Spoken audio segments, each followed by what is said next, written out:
इस वक्त मेरे साथ मौजूद हैं केंद्रीय मंत्री अनुराग ठाकुर। अनुराग जी, जिस तरीके से महाराष्ट्र में गतिविधियां बढ़ रही हैं, शरद पवार कह रहे हैं कि अनिल देशमुख अस्पताल में भर्ती थे, लेकिन जानकारी निकल के सामने आई, उन्होंने मीडिया से भी बात की और चार्टर्ड प्लेन का भी इस्तेमाल किया उसी दिन।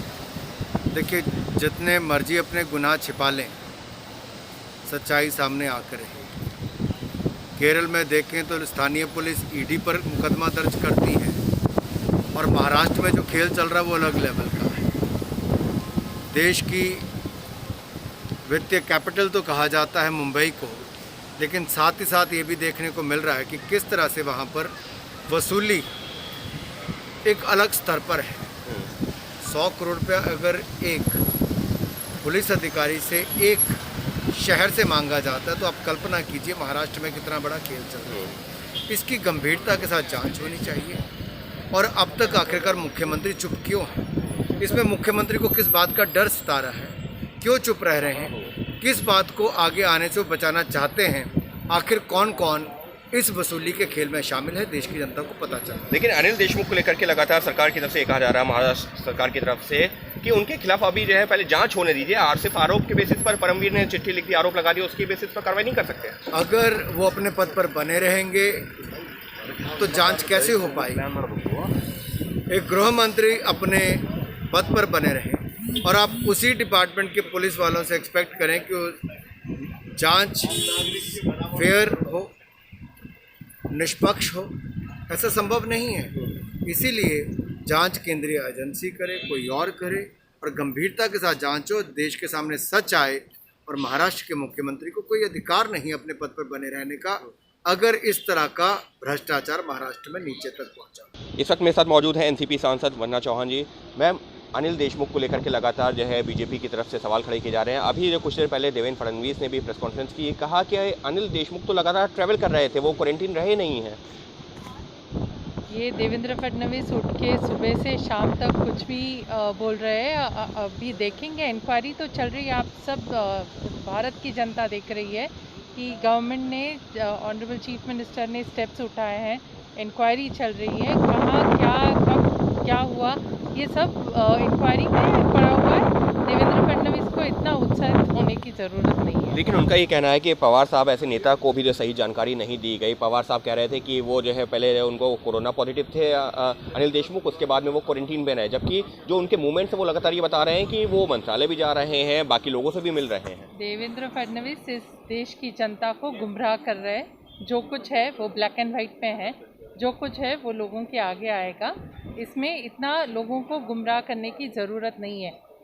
देवेंद्र फडणवीस जी के सब हालचाल से ऐसा लगता है कि कभी मुझे सत्ता मिले और कभी मैं उस सीएम की कुर्सी में बैठूं, ये उनको लगी हुई है। बाकी कुछ ये राज्य की लगी हुई नहीं है। मैम, बस एक और सवाल जो है कि सबके बीच में जो बीजेपी के कई नेता लगातार ये कह रहे हैं कि अगर जो है अनिल देशमुख अपने पद पर रहते हैं तो निष्पक्ष जांच कैसे हो सकती है, क्योंकि वो खुद गृह मंत्री हैं। लिहाजा मुख्यमंत्री उद्धव ठाकरे को उनको हटाना चाहिए, और नहीं हटाना चाहिए तो खुद मुख्यमंत्री को हटना चाहिए। मैं आपको पहले ही बोली कि सब जो रिकॉर्ड है वो ब्लैक एंड वाइट में है। अभी सीसीटीवी कवरेज होता है, अभी डॉक्यूमेंटेशन होता है, वो सब आगे आएगा, इंक्वायरी होगी और उसमें फिर अगर किसी को गलत बता रहे तो वो सामने आ जाएगा लोगों के। इसमें कुछ छुपाने की बात कुछ नहीं है। सुशील जी, आपने एक बार फिर से ये मुद्दा जो है राज्यसभा में उठाने की बात की थी, हालांकि अनुमति नहीं मिली थी, लेकिन आपका यही मांग है कि महाराष्ट्र सरकार को हटाया जाए? नहीं, देखिए, हम लोगों ने मामले को उठाया, काफ़ी हंगामा हुआ दोनों तरफ से। हमारा कहना ये है कि अनिल देशमुख पर अब तो एक और नया आरोप लग गया कि ट्रांसफर पोस्टिंग में भी वो पैसा ले रहे थे जी। और जिस महिला अधिकारी ने मामला उठाया उसका ट्रांसफ़र कर दिया गया। मोहन डेलकर के मामले में वो परमवीर सिंह पर दबाव बना रहे थे कि बीजेपी के नेताओं को फंसा दिया जाए, और 100 करोड़ रुपया महीना वसूलने का आरोप तो उनके ऊपर है ही। फिर ऐसे भ्रष्ट गृह मंत्री को बचाने का क्यों प्रयास किया जा रहा है? और अब तो ये भी प्रमाण आ गया है कि वो हवाई जहाज से स्पेशल प्लेन से मुंबई जा रहे थे, मुंबई गए थे वो कह रहे कि क्वारंटाइन में थे, शरद जी कह रहे कि क्वारंटाइन में थे। तो आप अगर क्वारंटाइन में थे तो फिर मुंबई स्पेशल प्लेन से कैसे पहुंचे आप? तो देखिए, जितने गंभीर आरोप लगे हैं, और मुंबई इस देश का कॉमर्शियल कैपिटल है, महाराष्ट्र बड़ा एक प्रदेश, और वहाँ के गृह मंत्री पर इतने गंभीर आरोप हैं, और फिर शरद पवार बचा रहे हैं।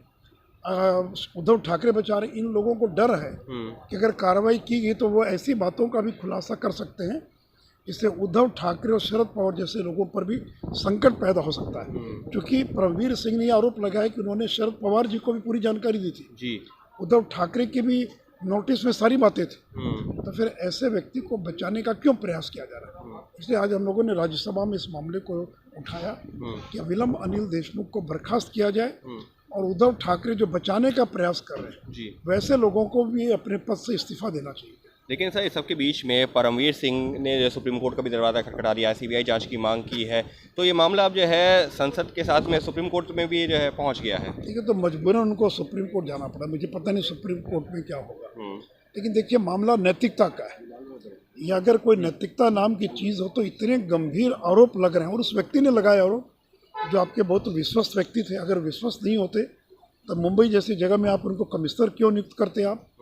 और आपने जिस तरह से उनका तबादला किया इस पूरे मामले में। और देखिए पहले भी अनिल देशमुख के बारे में जो समाज में छवि थी, पॉलिटिक्स में जो छवि थी, वो कभी एक ईमानदार राजनेता की छवि नहीं रही जी। तो चाहे वो ट्रांसफर पोस्टिंग का मामला हो, मोहन डेलकर का मामला हो, या 100 करोड़ रुपया वसूलने का मामला हो, या क्वारंटाइन में के दौरान प्लेन से मुंबई जाने का मामला हो, तमाम सारे आरोप इतने क्रिस्टल क्लियर हैं कि वैसे व्यक्ति को अपने पद पर अगर बनाए रख रहे हैं उद्धव ठाकरे, इसका मतलब कि दाल में कुछ काला है और उनको डर है कि उनके खिलाफ भी वो कुछ उगल ना दे। लेकिन सर इस सबके बीच में अब जो है जैसे कि जानकारी निकल के सामने आ रही है कि फिलहाल अभी अनिल देशमुख के खिलाफ कार्रवाई को लेकर के जो है कोई तैयार नहीं हो रहा पूरी सरकार में। देखिए कब तक बचेंगे, बहुत दिनों तक बच नहीं सकते।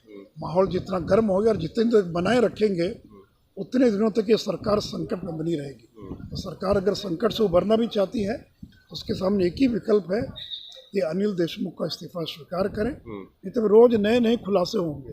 अभी तो एक और IPS अधिकारी जो हैं वो हाईकोर्ट गए हैं कि सुपरसीड करके और दूसरे व्यक्ति को DGP बना दिया गया, जो सुप्रीम कोर्ट के गाइडलाइन का उल्लंघन है। रोज नित नए नए खुलासे हो रहे हैं।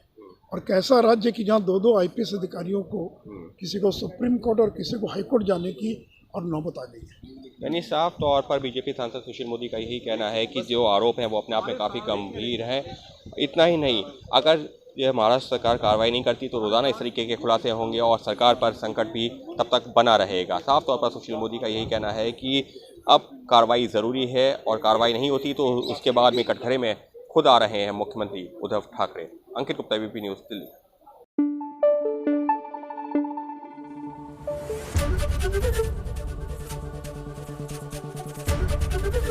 ABP न्यूज़ आपको रखे आगे।